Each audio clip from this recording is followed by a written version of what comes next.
This is not only for designer, even for non-designers. How to be so creative when you're working on something, anything it can be. Let's get into the video. People always say think, even I have told it all so many times, think outside the box. Why means like we will always look for what is there inside, what is there related to it, something we will search around it only. If we have something in common, like if we are working on a product or any other thing, it can be around, like our ideations, our thoughts, our thinking, everything will be around that box. So we don't want that to be happening. So that's why we always people usually say that think outside the box. It's not like that. Think like there is no box at all, because if you consider the box, your thoughts will be around the box. Even though it's outside, it will be related to it. So you should think like there is no box at all, there is no product at all. Like think from the scratch. If you're a beginner, think from the scratch. It can be anything. It can be for the designers as well as for the non-designers. What to think, like how to get the innovative ideas.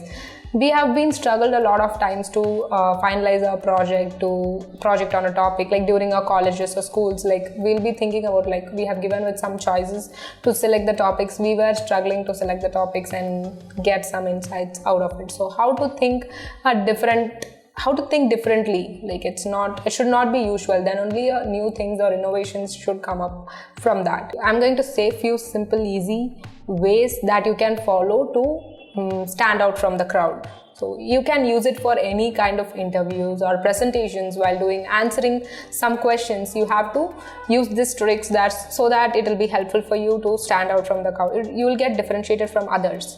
So let's start. If you find some child near you, ask them what they would do usually, or you can just Google it, what the child would do in most of the times. They will imagine which might happen, which might not happen, right? Like they will do lots of imaginations because they don't know what will be actually what it is going to be. Anything it can be. They'll be in some dreamland and this is how we are going to live. They'll have some own imaginative thoughts in their mind going on. Similar way, adults also think that way. Like adults should also think like there is nothing but just your imagination. That's how, if there is no box, you can think whatever you want. Right? So don't stop yourself from any other restrictions. Let's get into that after. When you're starting or you're at the beginning stage, just don't consider anything. Just develop your imaginations and then start working, like getting into the designs or a prototype or just trying to build that. That's how innovations will happen, because no one has thought that we'll be having some sort of mobile device all through our way and we'll be carrying it everywhere with our phone. We can connect through it. No one has thought about it because someone has imagined that how is it possible to have how it will be to have some device that will help the people to connect one with one, even though they are separated in different geographical locations.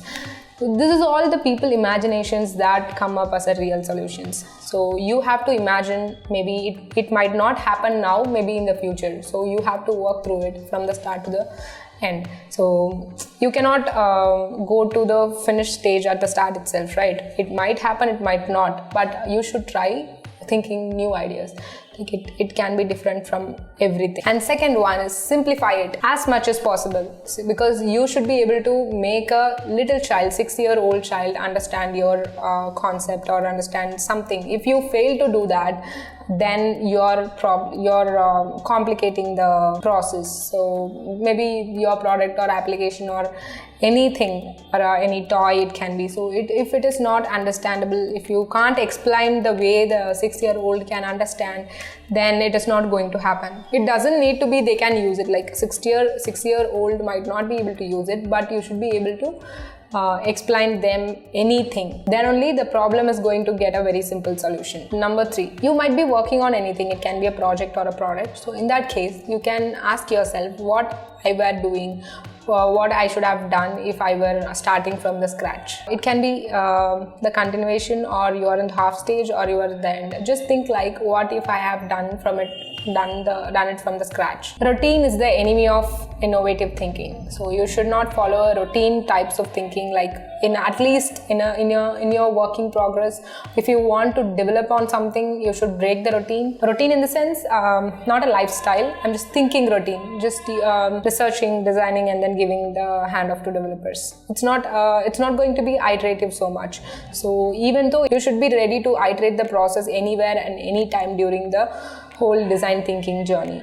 So why? Because then only you will be able to correct your mistakes if something you have done. If you stick to the solutions that you have created already, then it's going to be messed. Flex your brain muscles. There are few surprising exercises that you can do, because it will generate a new creative ideas to unstuck your brain, and then you start thinking differently. Alphabetize letters of words. Let's say we have a word orange, and we have to arrange them in an alphabetical order. So let's say I'll be changing that as AEGNOR. This is a kind of mental gymnastics that will boost up your brain to think differently. Exercise number 2 is lost the letter.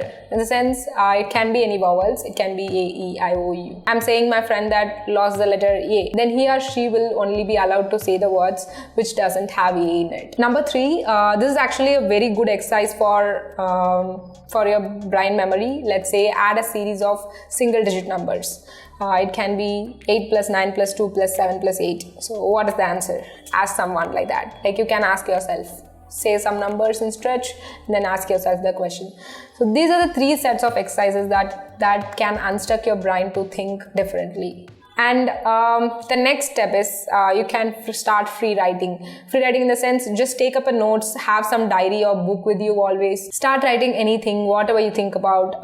It can be whole of imagination or a real time, or try writing on your own. Try to build your story writing skills so that it will be helpful when you communicate with others, when you try to say something to others. That will help you to have a better communication as well. And also think freely. And this is a funny one. Draw a picture whatever you imagine about at that moment. These are the things you can do to make yourself stand out from the crowd. Think differently, live your best. Thank you so much. Bye bye. I'll meet you all in the next video.